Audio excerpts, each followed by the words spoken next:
I-PAC অফিসে কেন্দ্রীয় তদন্তকারী সংস্থা ইডির অগণতান্ত্রিক ও অনৈতিক হানার অভিযোগে কৃষ্ণনগর শহর তৃণমূল কংগ্রেসের উদ্যোগে বৃহস্পতিবার এক বিশাল বিক্ষোভ মিছিল ও প্রতিবাদ সভার আয়োজন করা হয়।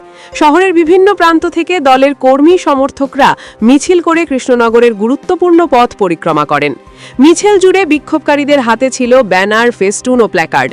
কেন্দ্রীয় সরকারের বিরুদ্ধে রাজনৈতিক প্রতিহিংসার অভিযোগ তুলে স্লোগানে মুখর হয়ে ওঠে গোটা এলাকা।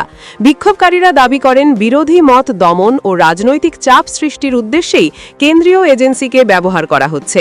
প্রতিবাদ সভায় তৃণমূল নেতৃত্বদের বক্তব্যে বলা হয়, গণতন্ত্রে ভিন্ন মত প্রকাশের অধিকারকে খর্ব করতেই পরিকল্পিতভাবে এই ধরনের অভিযান চালানো হচ্ছে। তাদের দাবি, ইডি সহ কেন্দ্রীয় এজেন্সিগুলিকে শাসক দলের স্বার্থে কাজে লাগিয়ে বিরোধী শক্তিকে ভয় দেখানোর চেষ্টা চলছে। তৃণমূল কংগ্রেসের পক্ষ থেকে জানানো হয়, এই ধরনের অগণতান্ত্রিক পদক্ষেপের বিরুদ্ধে তারা রাস্তায় নেমে আন্দোলন চালিয়ে যাবে এবং গণতন্ত্র ও সংবিধান রক্ষার লড়াই আরও তীব্র করা হবে। নদিয়ার কৃষ্ণনগর থেকে অর্ণব মজুমদারের রিপোর্ট, স্টিং নিউজ। কালকে অভিষেক বন্দ্যোপাধ্যায় আমাদের তাহেরপুরে আসছেন। সেই মিটিংয়ে লোক কিভাবে যাবে না যাবে সেই নিয়ে আজকে আমরা চরম ব্যস্ততার মধ্যে ছিলাম, কিন্তু আমরা টিভি খুলে দেখতে পেলাম যে সত্যি এবার নির্বাচন আসন্ন বোঝা যাচ্ছে। কারণ বিজেপির ভোট পাখিদের আশা একদিকে যেমন শুরু হয়েছে, আর আরেকটা দিকে কেন্দ্রীয় এজেন্সি সিবিআই, ইডি, ইনকাম ট্যাক্সের বহুদিন বাদে সেই সাপের যেমন ঘুম ভাঙে শীতকালের পর, সেরকম ঘুম ভেঙে আবার তদন্ত তদন্ত তদন্ত খেলা শুরু হয়েছে। তো খেলা যখন ওরা শুরু করেছে গণতান্ত্রিক পদ্ধতিতে, প্রতি বছরকার মতন লাস্ট গোলটা মমতা ব্যানার্জি এবং অভিষেক বন্দ্যোপাধ্যায় আবার দেবে, এটা আমাদের বিশ্বাস। তার কারণ তৃণমূল কংগ্রেস রাস্তায় থাকে, 24টা ঘন্টা আমরা রাস্তায় দাঁড়িয়ে লড়াই আন্দোলনের মধ্যে দিয়ে এসেছি।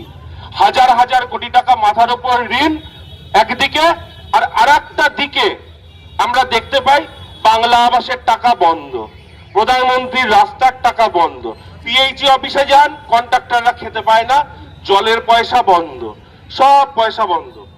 এত কিছু মাথায় নিয়েও আমাদের রাজ্যের মুখ্যমন্ত্রী মমতা বন্দ্যোপাধ্যায় এবং দলের সেনাপতি অভিষেক বন্দ্যোপাধ্যায় তাদের লড়াই সংগ্রাম করে আমাদের পাড়া আমাদের সমাধান হোক, বা পথশ্রী হোক, বা একটার পর একটা আমাদের জনমোহিনী প্রকল্প হোক, সেখানে কোনো সিপিএম, কংগ্রেস, তৃণমূল, বিজেপি রং না দেখে মানুষের পাশে 24 ঘন্টা থাকে। আর মানুষের পাশে যারা থাকে, আমাদের বিশ্বাস মানুষ তাকে আশীর্বাদ করে, দূরে ঠেলে দেয় না। বাংলার সাধারণ মানুষ বাংলা বিরোধী বিজেপিকে সবসময় যেমন রিজেক্ট করেছে, 34 বছরের অপশাসনকে যেমন ধ্বংস করেছে, তাই আমাদের বিশ্বাস আমরা আবার ঐক্যবদ্ধভাবে লড়াই করে এই বাংলার মাটিতে মামাটি মানুষের জননেত্রী মমতা বন্দ্যোপাধ্যায়ের নেতৃত্বে আবার সরকার আমরা করব। চতুর্থবারের জন্য মামাটি মানুষের সরকার আসতে চলেছে। আর তাই আমাদের কোথায় কে প্রার্থী হবে, আমাদের নির্বাচনী স্ট্র্যাটেজি কি হবে, সেই স্ট্র্যাটেজি চুরি করতে আজকে অমিত শাহ দিল্লি থেকে ইডিকে পাঠিয়েছে।